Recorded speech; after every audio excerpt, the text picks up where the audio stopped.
So the iPhone 15 Pro is one of those iPhones that Apple just went ahead and released. And I wanted to go ahead and kind of give my, 3-month later review on this thing. Nothing crazy, nothing we haven't already kind of known before, but I wanted to kind of demonstrate to you just how good these iPhones hold up and just how decent of a job Apple does of kind of giving us some more features, some more advancements, and some more improvements all across the board on these types of iPhones, which is so important to kind of keep in mind.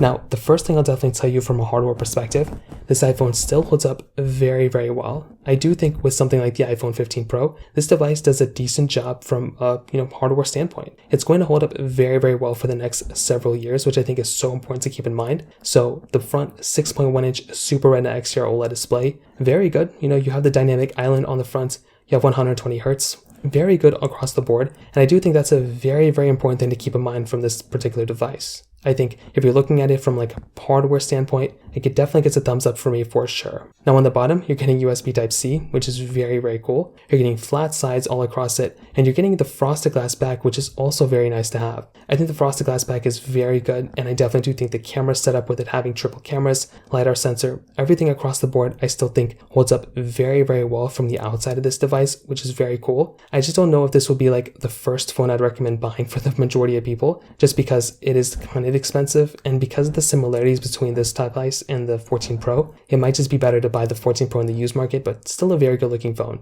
The biggest improvements though did come from the software standpoint. Now that we have a much more stable version of hardware and software on this phone, kind of just screams to me that this is a way better device for sure, probably for a vast majority of people. Like if you were somebody who wanted to go ahead and buy something like the iPhone 15 Pro, this is a device that is better today than it was like 3 months ago, which is super important to keep in mind, because you don't want to go ahead and buy a device that's still having the same issues that you had when this phone first came out. And that was really the main problem with this device, when it first came out. I mean, it had so many different issues. It had so many random bugs and problems and random shutdowns, and the screen burn-in that was randomly happening that was like a software issue. Those things have now been fixed now, which is super cool and super important, because you're not going to want to go ahead and buy a device that's already kind of like, having issues if it's brand new. Every brand new device is going to have some sort of issues within it, but I'm very, very glad that this type of, device in particular holds up very well from that type of standpoint. So from a software perspective, it definitely gets a thumbs up from me, for sure. I've also had the chance of comparing this phone against basically like every phone that's came out after it, including phones like the iPhone, 15, the iPhone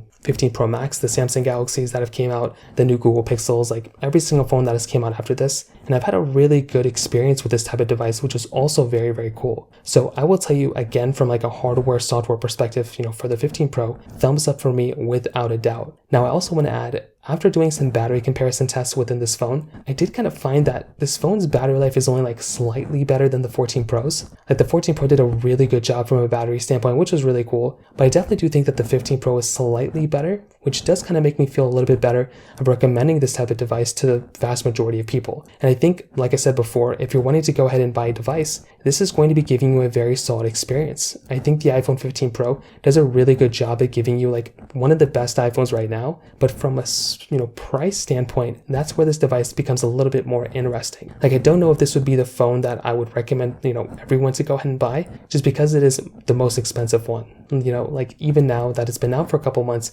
it's available in the used market for a little bit cheaper. But if I were you, if you're able to buy this phone for like, $800 something in the used market, it's a very, very good price device. However, if you're wanting to save a little bit more money and get an almost as good of a phone as this thing, the iPhone 14 Pro is such a good phone. I'm such a massive fan of that device, and I would probably recommend a vast majority of people to buy that phone in the used market for like less than $700 or around that price, rather than buying this thing in the brand new market. So the choice is yours, but that's kind of how I see it here. If you have any other thoughts or questions, let me know in the comment section below. Hit the like button, that will mean so much, but definitely hit that subscribe button. More importantly than everything else, I love every single one of you guys. Hopefully I'll catch you guys in the next video. Peace out till then.